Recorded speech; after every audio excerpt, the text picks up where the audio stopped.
Same question that I asked Martine, because the two of you are very early ambitions to be a star. And then what I asked her is, what I'll ask you is it now as you imagined it would be, being successful?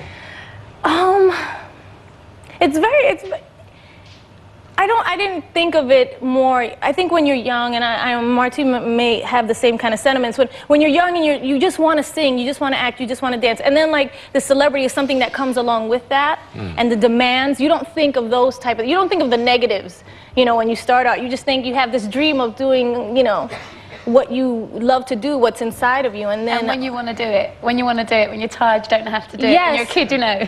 Yes. You have to do it no matter what, you know, so it can be kind of demanding, but I guess just like Martine, I'm not complaining, you know. No, I love it, I love what I do. But I mean, but it seems to me that as women, attractive women, that you get actually there's a bigger burden put upon you than, say, a man. I mean, you get stuck with all kinds of labels. I mean, the sexiest woman in the world. Yeah, it's funny. It's funny. Yeah. I mean, it's funny, but I mean, but what... You ask my sisters, they think it's funny. My mom, they're like, okay, yeah, okay, Jen. But it is funny, it's funny. And Rear of the Year. Where did I get that, here? You've got it many times, and also the story that your backside was insured for $1 million. That's crazy. But I will say one thing, you said no woman would ever ask if her bum looked too small in something. Yeah. I've asked that. Yeah. Oh, no. Yes. I'm gonna kill myself. Because I don't, you know, I come from a culture where like the women are very curvy, and I grew up with that. So to me, that's such a beautiful thing. You know what I mean? My mom, my grandma were like, you know what I mean? They were all like that. So to me, that was. But I mean, what age were you when you began to be curvy? I mean, when did your curves arrive? It's hard to pinpoint, but you know, it was puberty. Yeah. No, you're a late developer yourself. I'm just asking this is a serious question, a physiological question. Yeah. I would say, I don't know. I guess I don't remember. I don't ever remember not having it. I see. But I mean, what about when did you first realize you're attractive to boys? And here you are in the Bronx, right? Yeah. Now it's not a neighborhood where there's some gentlemanly manners. I would imagine. I would imagine that there was a fairly direct relationship between boys and girls there. Well, You've been trying to talk dirty all evening.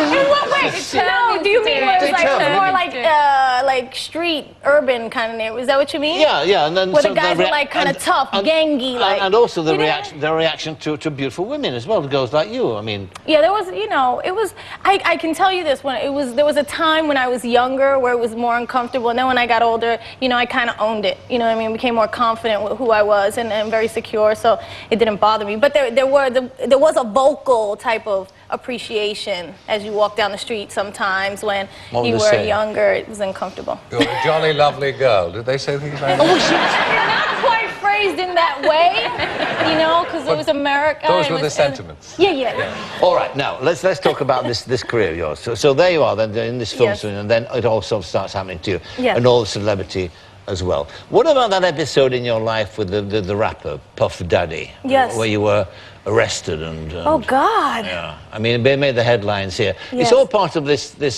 thing of celebrity, isn't it? Yeah, I mean, that was a really, you know, ugly situation. We were kind of in the wrong place at the wrong time, you know. But I don't know. What do you want to know about it? No, I just wonder what the circumstances were like being arrested. I mean, you must have been very frightened. It was terrible. Oh God, it was horrible. You know, I had never been arrested. I don't plan to ever be again. So it was crazy. I mean, it was just. Were you frightened? Very, you know. But I tried to stay calm, you know, because I knew I hadn't done anything and there was nothing to be afraid of. And what about your parents? They must have been. You know, it's horrible because, you know, it's like it was in the middle of the night, so it's 6 o'clock in the morning when my parents are getting ready to get up or whatever. You know, my father turns on the TV and it's like, you know, Jennifer Lopez and Sean Puffy Combs in a club shooting. That's it, you know, so he didn't know if I had been shot or whatever. And so I just tried to call them as soon as I could and let them know everything was okay and that I was all right and I didn't do anything. and what about all the other stuff that surrounds you as well, the thing about being a diva?